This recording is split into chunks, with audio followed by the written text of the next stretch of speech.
გორის რაიონულმა სასამართლომ პაპუნა ლოცულაშვილისა და ლაშა აბისონაშვილის საქმეზე ბრალდებულ 6 პოლიციელს პატიმრობა წინასწარ შეუფარდა. აღსანიშნავია, რომ დღევანდელ სხდომას დაკავებული სამართალდამცავები არ დასწრებიან. პროკურატურა ამტკიცებდა, რომ არსებობდა მიმალვის მათი მხრიდან მტკიცებულებების განადგურებისა და მოწმეებზე ზემოქმედების საფრთხე, რის გამოც აღკვეთის ღონისძიებად პატიმრობას ითხოვდა. დაცვის მხარემ კი ეს ამოთხოვნას არ დაეთანხმა. ადვოკატთა ნაწილი აღნიშნა, რომ ბრალდებულები გამოძიებასთან თანამშრომლობდნენ, ბრალს აღიარებდნენ და მათგან საფრთხე არ არსებობდა. ამავდროულად პროკურატურის განმარტებით საქმეში არაერთი პირდაპირ მტკიცებულებაა, მათ შორის ის ვიდეო მასალაც ფიგურირებს, რომელიც საზოგადოება მიხილა, ხოლო გამოძიება ასევე სხვა შესაძლო მონაწილეების დადგენის მიმართულებითაც გრძელდება. ამ საქმეზე წინა სასამართლოს სხდომა უკვე 24 ივლისს გაიმართება, ხოლო გორში გამართულ დღევანდელ პროცესს ეკა ლემონჯავა დაესწრო და საკითხის დეტალებით ის ახლა პირდაპირ ეთერში შემოგვიერთება. ეკა, მოგესალმები და გისმენთ.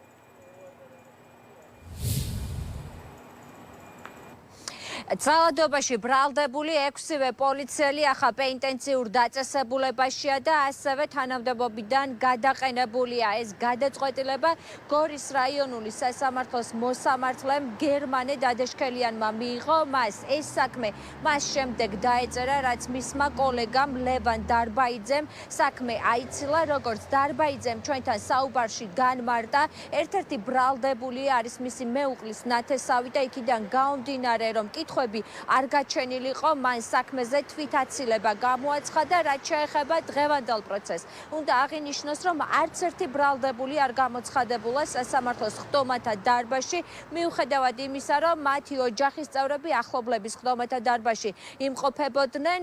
ასევე როგორც გაირკვა, ერთ-ერთი ბრალდებული პოლიციელი, ეს არის ვლადიმერ გოდერძიშვილი, კლინიკაში არის მოთავსებული. მის მიმართ ძალადობას ეიდავებიან თავის მხრივ დაზარალებულ პაპუნა ლოცულაშვილს. ახლა კი რაც შეეხება მოსამართლეს და მის გადაწყვეტილებას, დღეს დაახლოებით 1 საათის განმავლობაში ისმენდა გერმანე დადაშქელიანი, როგორც პროკურატურის, ასევე დაცვის მხარის პოზიციებს. პროკურატურა ითხოვდა 6-ვე ბრალდებულის პატიმრობაში გაშვებას. დაცვის მხარე კი აპელირებდა იმაზე, რომ ეს ადამიანები არიან კანონმორჩილები, წარსულში ნასამართლეები არ არიან და შეიძლებოდა გირავო მოეყენებინათ. მათ შემთხვევაში ერთ-ერთის ადვოკატი აცხადებდა და ყურადღებას ამახვილებდა დაკავებული პოლიციელის ასაკზე და როგორც გაირკვა, საბა წაველიძე არის 19 წლის პოლიციელი. ადვოკატი ამბობდა, რომ ის არ იყო ნასამართლევი და მოსამართლეს ეს უნდა გაეთვალისწინებინა, თუმცა პროკურორმა რეპლიკის ეტაპზე იქვე უპასუხა, რომ ეს ლოგიკურია, რომ ნასამართლევი არ იქნებოდა, ვინაიდან ყველა მათგანი იყო პოლიციელი.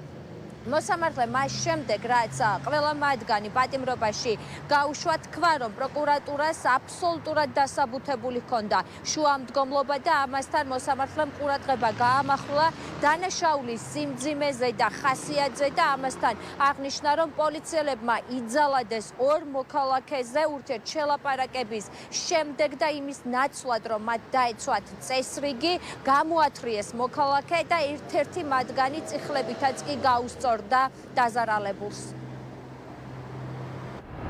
როცა ახალი დანაშაულის ჩადენის საფრთხეზეა საუბარი, კანონში ანალოგიური დანაშაულის ჩადენა არ წერია. ახალი დანაშაულია მოწმეებზე ზემოქმედებაც. ათრიეს პაპუნა ლოცულაშვილი გრუნტოვან მიწაზე. რა დაზიანებებია ჯერ არ ვიცით, მონაცემები არაა წარმოდგენილი, რომელიც საფრთხე არ არსებობს ბატონო კოლეგებო მომატებულად, რაც კანონში წერია მათი სამსახურიდან გამომდინარე, სასჯელის სახიდან გამომდინარე. ასაკზე ვსაუბრობთ, 19 წლისაო, მაგრამ ის პოლიციელია. მაღალ მატერიებზე არ ვსაუბრობ, საუბარია იმაზე, რომ ადამიანი არ ეცემათ.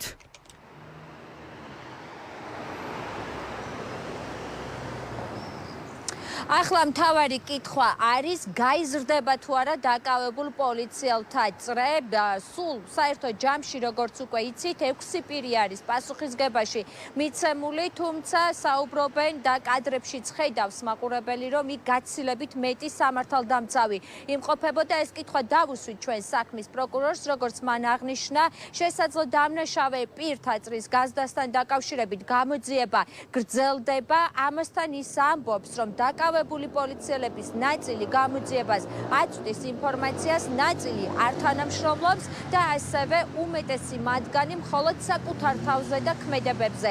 საუბრობს ჩვენ ასევე კითხვა დაუსვით პროკურორ შინაგან საქმეთა მინისტრის მოადგილის ალექსანდრე დარახველიძის გუშინდელ განცხადებასთან დაკავშირებით, სადაც ის ამბობს, რომ დაზარალებული პაპუნა ლოცულაშვილი ქვით გაუსწორდა ახლა კლინიკაში მყოფ სამართალდამცველს. დავინტერესდით, თუ რის საფუძველზე თქვა ეს ალექსანდრე დარახველიძემ და რა მტკიცებულებები აქვს უწყებას ამის დასადასტურებლად, როგორც პროკურორი აღნიშნავს, ეს ამ ფაქტთან დაკავშირებით გარკვეული პირების ჩვენებებიდან იკვეთება. 6 ბრალდებულს აღკვეთის ღონისძიების სახით პატიმრობა შეეფარდა და ასევე ისინი გადაყენებული იქნენ დაკავებული თანამდებობებიდან. საქმეზე გამოძიება გრძელდება. პირთა წრის გაზრდასთან დაკავშირებით მე ეხლა ვერ მოგახსენებთ ვერაფერს, ხოლო საკუთარ თავზე ლაპარაკობენ კი ბატონო, რაც შეეხება მათთან ერთად მყოფ პირებს, ამ პირების ნაწილი გარკვეული არის ამ ეტაპისთვის, თუმცა ის რომ იქ ყოფმა სხვა პირებმა ჩაიდინეს თუ არა რაიმე დანაშაული, ეს არის გამოძიების დასადგენის საკითხი და ამ კუთხითაც კიდევ ერთხელ ვიმეორებ, გამოძიება გრძელდება. 6 ბრალდებულს, რაც აქვს წარდგენილი ბრალად ქმედება, ეს არის სამსახურეობრივი უფლებამოსილების გადამეტება ჩადენილი ძალადობით.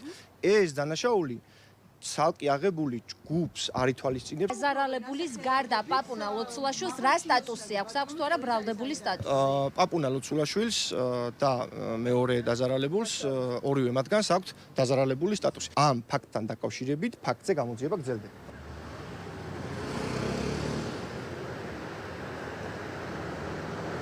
გარდა იმისა, რომ დღევანდელ სასამართლო პროცესზე არ გამოცხადებულან ბრალდებული პოლიციელები, არც მათი ადვოკატები თანამშრომლობენ მედიასთან, მხოლოდ ერთადერთის პატრულ ინსპექტორის ადვოკატი იყო ნოდარ ცინცაძე, რომელმაც დღეს მედიასთან კომენტარი გააკეთა. მან აღნიშნა, რომ მისი დაცვის ქვეშ ყოფი არ აღიარებს ბრალს, თითქმის იგივე პოზიცია აქვს დანარჩენ ბრალდებულებსაც, მხოლოდ ორი პოლიცია ადვოკატმა განაცხადა დღევანდელს ხდომაზე, რომ ისინი აღიარებენ ბრალს და ამასთან ინანიებენ ჩადენილ ქმედებას. სასამართლომ დააკმაყოფილა ბრალდების ხარისშუამდგომლობა და ყველა ბრალდებულს შეუფარდა პატიმრობა აღკვეთის ღონისძიებად. ჩემი დაცვის ქვეშ ყოფი არ აღიარებს წარდგენილ ბრალდებას. აუცილებელია დაინიშნოს ვიდეო ექსპერტიზა, სადაც უნდა დაესვას კითხვა კონკრეტულად რომელი პირი, რომელ წუთსა და წამზე რა მოქმედებას ახორციელებს. არ ვიცი, მივდივარ გავარკვევი. დაზიანებები არ ვიცი მე, არ ვერ მოვასწარი საქმის მასალების გაცნობა. დავსნოლ დავნაშავე. ჩემი დაცვის ქვეშ მყოფი პირების დაზარალებულად ცნობა, რაც არსებითად მნიშვნელოვანი იყო და ჩვენი მოთხოვნის არსებით ნაწილს წარმოადგენდა იმ პოლიციის თანამშრომლები, რომლებიც დღეს ბრალდებულები არიან, ის დანაშაული ჩაიდინეს, რომლის ჩადენაშიც მათ ბრალი ედებათ.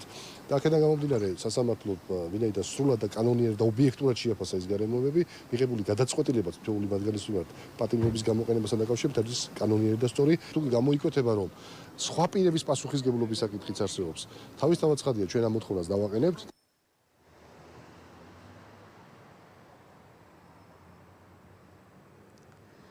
როგორც უკვე გითხარით, კლინიკაში იმყოფება, როგორც ჩვენთვის ცნობილი არის, ბრალდებული პოლიციელი და ასევე კლინიკაში მკურნალობას გადის დაზარალებული პაპუნა ლოცულაშვილი. ის წუხელ გვიან ღამით გორიდან სასწრაფო სამედიცინო დახმარების ჯგუფმა გადაიყვანა საუნივერსიტეტო კლინიკაში და სწორედ იქ იმყოფება ის მედიკოსების მეთვალყურეობის ქვეშ. ოჯახის მოთხოვნა არის მის წინააღმდეგ გამოძიება შეწყდეს და ასევე პოლიციელების მიმართ წაყენებულ ბრალდებას შეეცვალოს კვალიფიკაცია და გამოძიება უნდა იყოს არა სამსახურებრივი უფლებამოსილების ძალადობის გადამეტების მუხლით, არამედ წამების მუხლით უნდა დაიწყონ გამოძიება.